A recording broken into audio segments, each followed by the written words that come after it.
자, 오늘 말씀 함께 보시겠는데요. 또 오늘도 이 공동의회가 제 뒤에 딱 붙어있기 때문에 스피드 있게 좀 말씀을 전하려고 하는데, 오전과 함께 아무래도 내일부터 저희가 5주간의 긴 장정을 시작하기 때문에 기도에 관한 메시지를 한 번 더 나누려고 합니다. 목양 칼럼에도 제가 썼듯이 사실 오늘 마무리되어지는 임명식의 모든 분들이 그 칼럼을 한 번 더 보시면 좋을 것 같아요. 두 가지입니다. 기도의 무릎과 비전의 날개.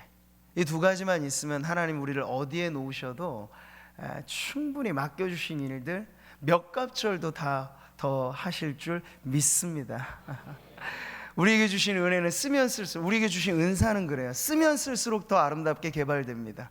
반대로 안 쓰면 녹슬죠. 삐그덕거립니다.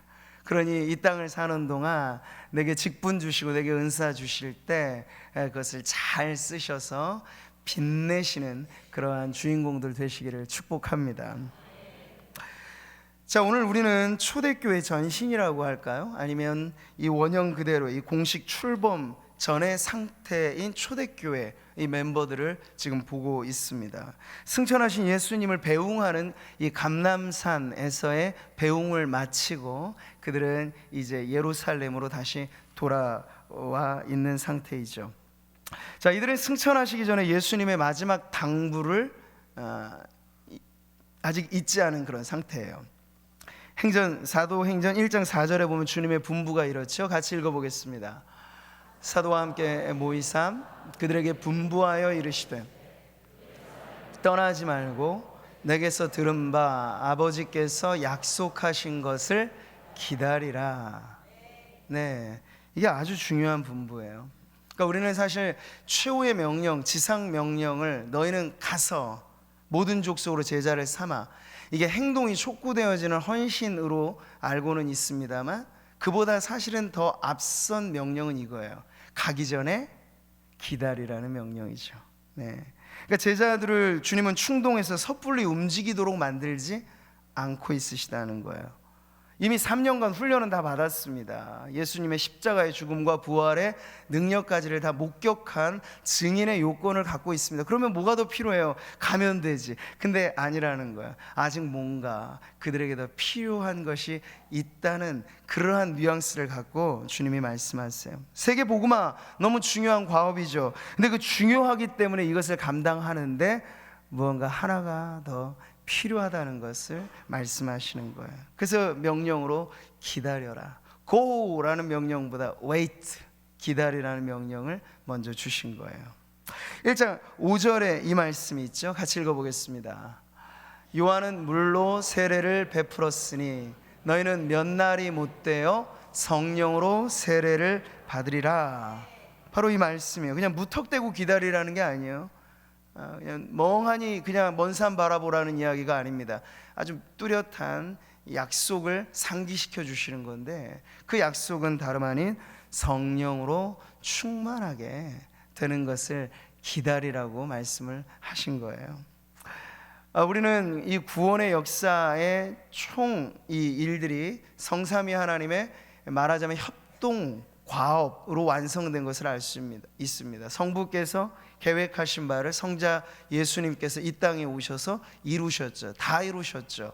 그거 끝나고 나서 그러면 그것이 어떻게 전파될까? 바로 그 대목에 있어서 성령께서 영광스럽게 이 땅에 임하셔서 그 다음에 모든 일, 예수님은 호련히 떠나가셨잖아요. 승천하셨습니다. 근데 고아와 같이 내버려 두지 않을 거라 말씀하셨어요. 그걸 누구를 통해서 약속이 이루어질까요? 성령 하나님을 통해서.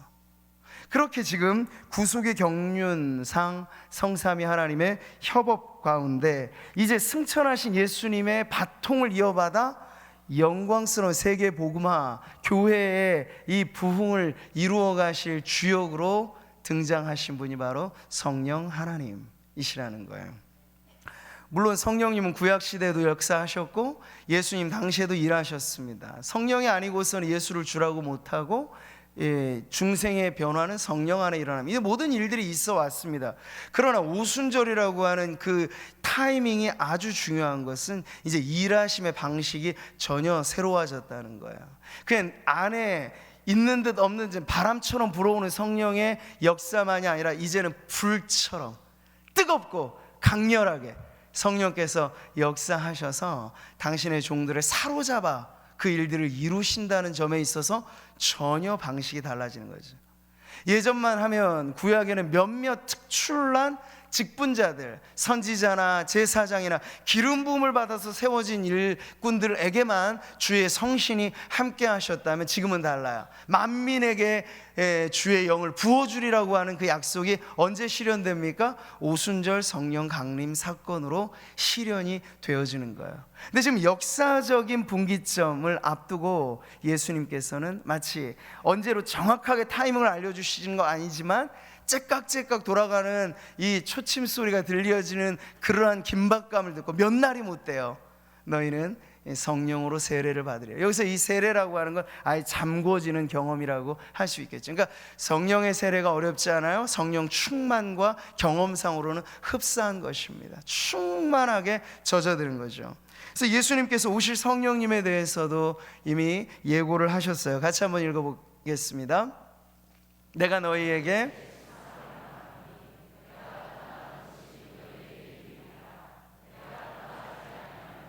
보혜사가 너희에게 오시지 아니할 것이요 가면 내가 그를 너희에게로 보내리니. 그러니까 이 말씀을 보면 예수님이 꼭 가셔야 될 이유가 다른 게 아니에요. 예수님이 가셔야 또 다른 보혜사로서 성령님이 오신다. 그러니까 개주 달리기를 여러분 생각해 보세요. 바통을 이어 던지면은 빠져나가야 되잖아요. 근데 죽어도 계속 달려가면 그 팀은 지는 거예요. 그러니까 마치 예수님의 이 말씀은 예수님이 다 이루신 사역을 그 다음 바통을 성령님께 넘겨드려서 성령께서 이 복음을 전함으로 인하여 놀라운 세계 복음화의 역사를 이루어 가실 거다 하는 걸 말씀하신 것이죠. 자, 우리가 아는 대로 제자들이 감당할 사역 이만저만 큰 것이 아닙니다. 오늘도 임명된 분들 한 분 한 분의 이 사역과 섬김, 이 자리에 계신 우리 모든 성도님들의 성도로서의 삶이 결코 가볍지 않잖아요. 근데 그것이 어찌 사람의 힘만 가지고 감당할 수 있겠습니까? 그럴 수 없기 때문에 주님께서는 우리에게 지상 명령이라고 하는 원대한 이 비전을 말씀하시면서 그것을 감당할 수 있는 능력을 성령으로 약속하신 거죠. 그러므로 너희는 가서 모든 민족을 제자로 삼아 아버지와 아들과 성령의 이름으로 세례를 베풀라고 하신 이 지상 명령을 수행하는 데 있어서 사람의 능력은 역부족인 거예요. 이 120명 정도 남짓한 마가 요한의 다락방에 모여있는 이 사람들 가지고 사실 뭘 하겠습니까? 이 미비한 사람들, 이 부족한 사람들을 데리고 뭘 할 수 있겠습니까? 그런데 그들이 성령을 받고 성령의 충만을 경험하게 되면 일이 달라진다는 거예요. 예수님께서 이 위대한 약속을 이렇게 말씀하셨잖아요. 사도행전 1장 8절을 같이 읽겠습니다. 오직 성령이 너희에게 임하시면 너희가 권능을 받고 예루살렘과 온 유대와 사마리아와 땅끝까지 이르러 내 증인이 되리라. 그러니까 마태복음의 마지막 구절과 사도행전의 이 구절은 맞붙어 있는 거예요. 모든 민족을 제자로 삼는 것, 그것이 인간의 방법과 조직의 방법만으로 되어질 게 아니고 성령의 권능이 있을 때 비로소 달성되는 목표가 세계 복음화라고 하는 거죠. 그러니까 언제나 하나님은 교회를 중심으로 교회를 부흥케 하시고 그 부흥된 교회가 세상으로 뻗어나가 이 복음의 일들을 감당하게 하신다는 거죠. 자, 오늘도 우리는 내년도 섬길 일꾼들을 계속해서 임명해 왔습니다. 임명에는 직분과 직임이 주어지게 된 것이죠. 그런데 하나님 나라를 위한 일은 그것이 세상의 일과는 조금 다르다는 차이가 분명히 있어요. 재능과 경험만으로는 안 되고 언제나 성령의 도우심을 따라서 교회의 일이기 때문에 더더군다나 주님 주시는 새 마음을 가지고 새롭게 섬겨야만 그것이 아름다운 열매로 맺어질 줄 믿습니다. 주님의 몸된 교회를 섬기는 이 일이 우리 자신의 자원만으로는 안 된다는 사실을 여러분이 절실히 깨닫는 만큼 우리가 왜 기다려야 되고 기다리면 무엇 해야 하는가가 답이 아주 분명해지는 거죠. 그게 바로 오늘 말씀에 나와 있는 것처럼 초대교회 성도들의 아주 뚜렷한 특징이 바로 그것이죠. 자, 보세요. 예수님의 약속의 말씀을 들었습니다. 승천하신 주님을 보았습니다. 그리고 다시 돌아왔습니다. 그러고는 그들이 집중했던 것이 있어요. 그게 뭘까요? 들어가 그들이 유하는 다락방에 올라갔습니다. 한 120명 정도가 모일 만한 곳이니 꽤나 넓은, 우리가 알고 있는 마가 요한의 다락방이 아마 그곳이죠. 거기에는 지금 초대교회 유력한 제자들이 다 모여 있습니다. 여성도들까지 포함해서 많은 이들이 여기 모여 있습니다.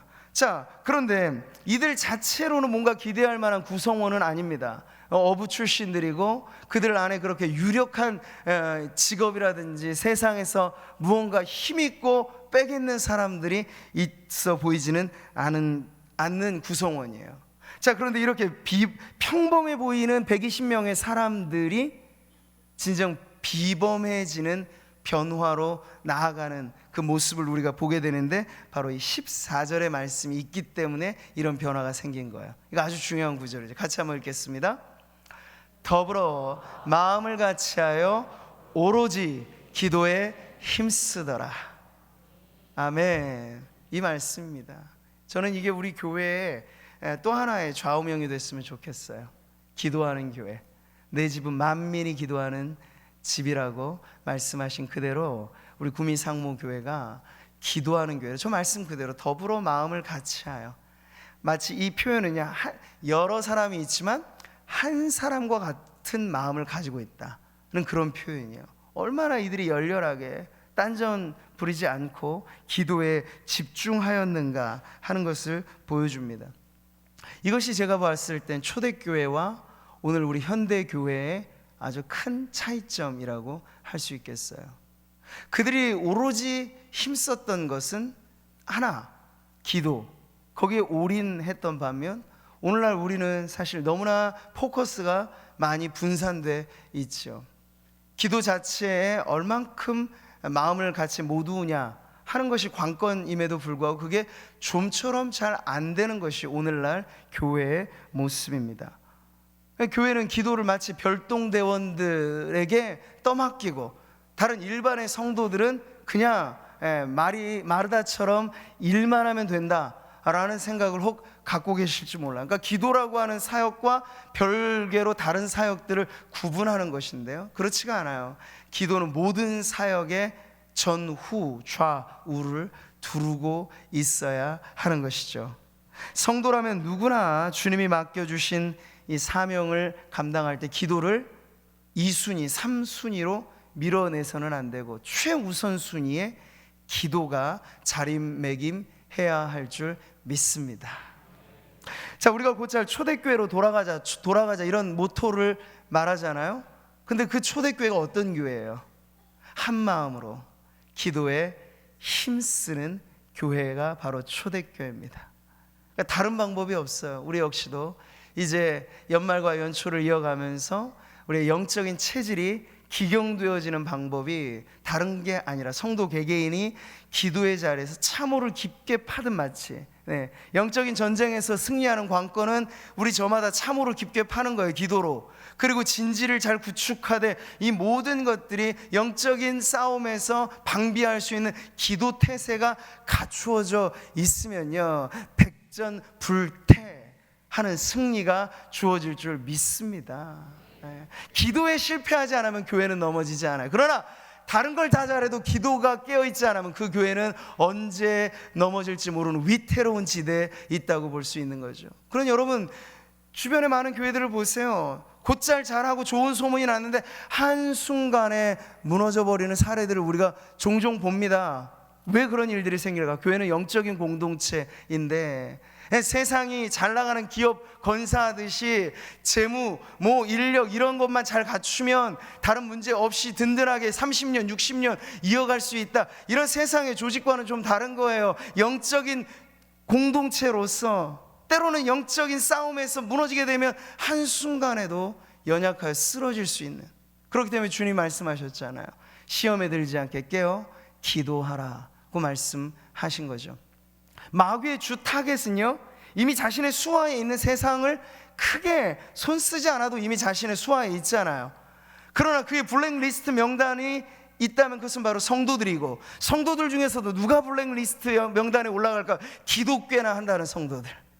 그들부터 치면 문제는 해결됩니다. 기도할 줄 모르는 성도들과 크게 마귀는 상관할 이유가 없어요. 안 해도 알아서 그냥 그렇게 살아갈 테니 말이죠. 그러나 기도하는 성도들을 무력화시키면 교회는 아무런 힘을 쓸 수 없게 되는 거예요. 그만큼 중요한 것이 바로 기도라는 것이죠. 오로지 기도에 힘쓰더라. 이것이 바로 초대교회의 교회다움의 가장 아름다운 모습이라면, 저는 이제 우리 구미상모교회가 1901년, 신스 1901년 이래로 계속해서 역사를 더해갈 때 그 근본의 근성의 정신은 처음 세워졌을 때 그 마음, 모르긴 해도 천국 가서 그 성도님들을 만나본다면 그분들의 마음이 얼마나 절박했을까요? 가정을 오픈하면서 그때 당시만 해도 신앙이 자유가 있습니까? 뭐 알아주기나 합니까? 그렇게 가정 하나 오픈해서 시작한 구미 상모교회가 얼마나 많은 영적인 긴장과 그러한 분위기 속에서 출발했겠어요? 그러니 기도하지 않고 어떻게 한시라도 이어질 수 있겠습니까? 우리가 그 정신을 놓치면 안 될 줄 믿습니다. 시스템화되어진다는 건 편리함을 주겠지만 시스템은 교회를, 영적인 야성을 보장해 주지는 않습니다. 편리해질수록 우리는 더 편해지기를 바랍니다. 그래서 여러분, 새벽을 깨운다는 건 불편한 일이잖아요. 안 하던 일을 한다는 건 불편한 일이잖아요. 그런데 그것을 감수하면서까지 오로지 마음을 합하여 기도하기에 힘쓰는 교회가 되어야만 주께서 우리에게 맡겨주신 복음의 사명, 그리고 우리가 감당해야 할 이 아름답고 귀한 하나님의 나라의 일들을 우리가 감당할 수 있는 성령 충만한 교회가 될 수 있기 때문에 우리는 다시 한번 오늘 마음을 고쳐 잡고, 하나님 좀 불편하겠습니다만 제가 기도로 새벽을 깨우겠습니다. 성도들이 모인 이 자리, 마치 마가 요한의 다락방과 같이 매일의 새벽이 성령으로 불타오르는 은혜를 바라면서 여러분들 함께 하시기 바랍니다. 오시는 그 자리에 사랑하는 다음 세대 자녀들도 데려오시고 3, 4대가 어우러져서 함께 은혜 받는 자리라면 그 가정은 안전하게 이어지게 될 줄 믿습니다. 우리 자녀들에게 아무리 좋은 옷을 입혀주고 아무리 좋은 학원 보내주고 아무리 많은 용돈을 줘도 아이들이 기도할 줄 모르면 그 아이들에게 미래는 보장되지 않지만, 아이들에게 많은 것 불편할지라도 기도를 가르칠 수 있다면, 기도의 영성이 전수될 수만 있다면, 여러분 다음 세대는 걱정하지 마세요. 걱정하지 마세요. 아이들이 알아서 헤쳐 나갈 것입니다. 요셉에게 꿈을 주시고 꿈 이후에는 그의 인생을 전혀 새롭게 움직이셨던 것처럼 기도하는 아이들이 꿈을 받고 기도하는 아이들이 비전을 바라보면서 나아가게 되면 교회라면, 여러분 우리 구미상모교회가 이 대한민국의 교회의 주일학교의 새로운 역사를 쓰고도 남음이 있을 줄 믿습니다. 그러니 기도하는 자리에 함께 오세요. 가족 모두가 함께하여서 은혜의 도가니에 우리 모두가 담금질되고 은혜로 충만하고 성령으로 충만한 그러한 가정, 또 교회 공동체로 주님 앞에 나아가는 저와 여러분, 우리 구미상모교회 모든 성도들 되시기를 주님의 이름으로 축복합니다.